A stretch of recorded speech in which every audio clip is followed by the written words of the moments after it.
it's Ramona Singh here at Nathan Phillips Square with the Conservative leader, Candice Bergen. How are you today? I'm doing well. It's beautiful downtown Toronto. The sun is shining, a little windy, but a beautiful day for Kelsa Day. Absolutely. It's so nice to have you here in Toronto. And you've been an MP since 2008, so you've seen everything happen. The Harper years, you've had Rona Ambrose as a leader, you've had Andrew Scheer, Erin O'Toole, and yourself. You're a leader now. So what is that message that you've seen over the years that the Conservative members need to hear to unite them from East Coast to West Coast, the average Canadian that's looking for a place in a party that speaks to their needs? I mean, you've seen it all. So what is it that you want? What's that message to the listener? That's a big question, and there's a lot that I could answer. You're right. I was honored to have been part of the Stephen Harper government. I believe that was a very responsible government. The finances of the country were managed. The country was unified. We had natural resources strong and growing in Canada. Since the Liberals have taken government, we've seen a real downturn in our economic prosperity. Inflation is soaring. We can't get our natural resources to the customers, especially in Europe, who actually need it. So I've seen a number of leaders through the time we've been in opposition. We are now in the middle of another leadership race. I'm happy to be the interim leader, happy to be the leader in the interim. We actually don't have a position called interim leader, so I'm honored as a strong Conservative woman to be the leader. What I believe we need to continue to do as Conservatives is be consistently conservative. That means strong fiscal managers of Canadians' tax dollars, not spending more as a government than we take in, reducing taxes for Canadians, supporting our small businesses. That's the pillar of being a Conservative. Secondly, we are the party of law and order. Criminals who are dangerous need to be behind bars. Communities that need help, whether it's with drug addiction, mental health issues. People need help, but we need to protect our communities. So we are the party of law and order. Thirdly, we are the party of national unity. We love Canada. We love the vibrancy of Canada. We love all of the wealth and knowledge and culture and richness that all the communities from east to west, north to south of this beautiful country bring. If Conservatives can stay consistently conservative around those three principles, I believe that more and more Canadians will see themselves in our party. And you look at the excitement around our leadership race right now, Ramona. It is amazing to see people coming out. People who've never been involved in politics are watching, they're listening, they're going to rallies. I'm neutral in the leadership campaign, but I'm very excited to see all of the excitement around our leadership campaign.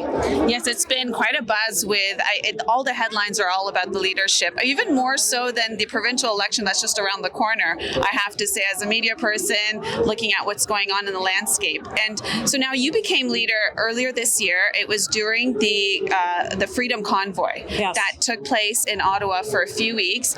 And I heard something about your message. So when you became leader, you started talking about humanity and being in touch with other Canadians and listening to their concerns, their pleas. And you were talking about an olive branch. You weren't talking as much about policy as much as you were talking about a human-to-human connection. Can you share with us what that was like for the Canadians that were there, who wanted to talk to the Prime Minister, who wanted to reach out to the government, and also for the Canadians who weren't there and heard a story through the media of what the other side was? So, I mean, you were in the middle of it. So if you can share a bit of that with us. Sure, I'm happy to. I mean, it all started when the federal government wanted to introduce a federal vaccine mandate on truck drivers. Many of the people in my riding are truck drivers. I'm from southern Manitoba. I had a large population that were very opposed to the vaccine mandate. Many people supported vaccines. They didn't like the government overreach. Conservatives supported the position of not imposing federal vaccine mandates. Keep in mind, this is at a time when COVID was actually starting to become more manageable. So we were very firm in our position in early January of opposing the mandatory vaccine on truckers. At the same time, a movement was happening. Truckers from across the country were driving through the country to Ottawa, gaining support not just from people who were opposed to mandates, many of them themselves who had vaccines. They were opposed to Trudeau's overreach, Trudeau's calling them names. He called them misogynist, racist. He said that their views were unacceptable. My message was this: we can disagree as Canadians and still listen to each other. I can disagree with someone's viewpoint, but hear it.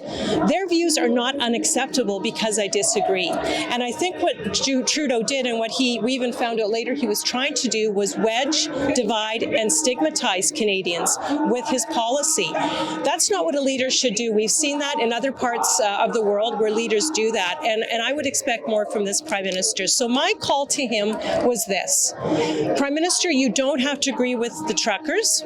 I didn't agree with anybody blocking critical infrastructure. I didn't agree with illegal activity, but I felt that they had a valid point. Many of them were my constituents. They were hardworking Canadians from across the country. So, Prime Minister, you don't have to agree with them, but you should listen to them. They deserve your ear and you not calling them names. So that was my message, and he didn't listen to it. In fact, he invoked the Emergencies Act, which he then rescinded 2 days later. And now I don't know if you've heard recently, they're covering up documents which would reveal why they felt they needed to invoke the Emergencies Act, which is very troublesome, seeing the history of this government not being transparent. But really, I believe as Canadians, instead of dividing people and shutting people down that we don't agree with, let's be open. Let's listen to each other. Let's say it's okay to disagree. Unity doesn't mean uniformity. Unity means we live in a beautiful country, a blessed country. Let's make it better. But let's talk about different things. Let's debate interesting ideas. And I think that, unfortunately, the Prime Minister has lost his way. Many in the Liberal Party believe he's lost his way, and the party has lost its way. Now, do you think had he come out to talk to the people who were at the blockade area and for the Freedom Convoy, or send a representative, it would have ended things a lot sooner? I mean, what were the other potential scenarios that could have occurred? Well, during the blockade, Conservatives put forward a motion asking the government to present a plan, and we gave them a time frame to end the vaccine mandates and restrictions. If he had said, yes, we'll support that motion, or he had gone to the protesters, and many of the people who weren't protesting, they were just there seeing what was happening, and if he had said, we recognize COVID is ending, and we're learning how to live with COVID, and folks, we will be ending the mandates and the restrictions. We maybe can't give you a date right now, but we hear you, we understand, and we will be, at some point in the near future, ending the vaccines, mandates, and restrictions. That message alone would have made so many people say, okay, he's hearing us. We can get back to work, or we can have hope of getting back to work. But instead, he called them names and refused to even acknowledge that they had a legitimate concern. To this day, he won't acknowledge it, and to this day, he is still imposing mandatory vaccines and mandates for people in Canada. And so the inquiry is supposed to begin in a week or so. So we're going to be able to hear or get to see all of that when the inquiry is done. Well, we just learned that the government is citing cabinet confidentiality, and they're not going to be releasing documents. So we're heading back to Ottawa tomorrow, and it's our first day back after a 2-week break in our ridings. This is something Conservatives will be asking about. What are you hiding? What are you hiding this time? There always seems to be something the Liberals are hiding. So we want to find solutions. We want to be the party of solutions. We want to be working together with our other colleagues to get the information to Canadians that they need. But, even as importantly, to ensure that a very dangerous precedent isn't set whereby the government can, without just reason, invoke the Emergencies Act, freeze assets and bank accounts of Canadians who may be donated to a cause. Even around this area, right across the country, we all have causes that we believe in. Imagine if the government disagrees with your cause. Right now, Trudeau says, I can invoke the Emergencies Act and freeze your bank account. What an incredibly dangerous precedent that sets. So we are going to keep asking questions and looking for solutions and answers.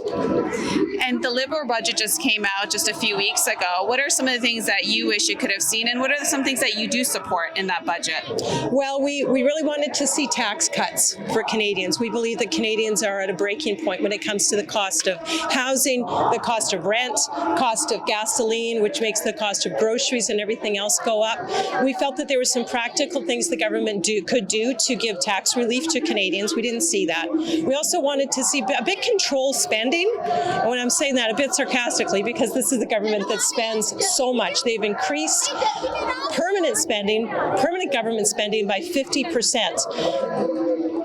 My children, my grandchildren, your family young children will have a debt and over $1 trillion when the $1 trillion mark. So we wanted to see a reduction in permanent government programs, but that didn't happen. And we want to see a real solution to the housing inflation issue. We didn't see any solution to that. We were glad to see an announcement of more spending for defense to make sure our men and women in uniform have what they need, especially during this time in our world when Vladimir Putin has become aggressive and doing things that are just barbaric, unacceptable. Canada needs to be upholding its obligation in defense spending. The Liberals have announced such spending before. They have not followed through, so we'll watch to see that they do that. But it's an NDP budget. The Liberals have moved so far.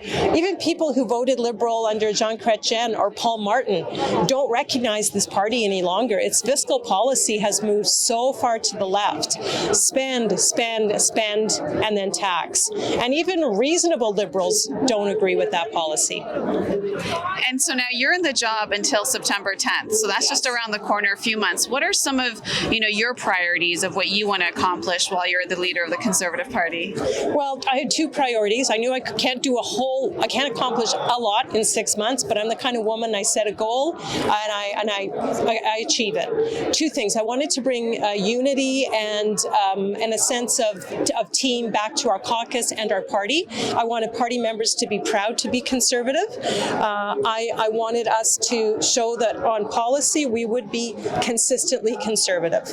So that's something that I've done, and the team that I work with in Ottawa, Conservative MPs, even though many of them are in different leadership races and helping different leadership candidates, we are united as a caucus, and I'm very happy to be leading a caucus like that. I told my caucus, as Conservatives, I don't think we should be playing identity politics in our party. And when I say that, sometimes Conservatives can say, well, there's, Quebec Conservatives and Red Tories and social Conservatives. And I said to my caucus, let's not do that. Let's not do what the Liberals do when they divide Canadians. Let's unite each other. And so that's been my goal. And then I wanted to reach out to more and more communities across the country. And so I've just really enjoyed coming to events like this. I've been to Sikh temples. I was at a mosque yesterday for breaking the fast around Ramadan. I've met with the Portuguese community here in Toronto. I've been in Vancouver with the Chinese community, just reaching out to communities and enjoying the vibrancy, the fellowship, frankly, the joy of just, sharing a meal, talking about our children and our grandchildren and what we're doing. And it's really, really gratifying to be able to do that. And I hope that when the new leader comes on, and I have all the faith in whoever wins, they'll continue this kind of outreach and bridge building. Absolutely. Any final words to our audience who's so happy to hear from you?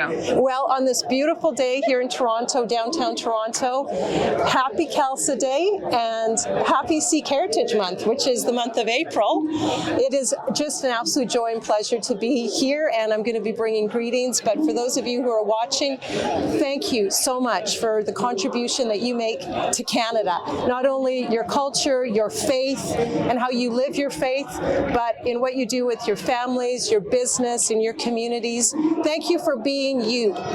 Never change. We need to, as Canadians, whatever faith we are, whatever culture we are, be strong in who you are. We are proud and so grateful to have you part of the fabric of Canada. Thank you so much. Yes. Thank you. Thank you.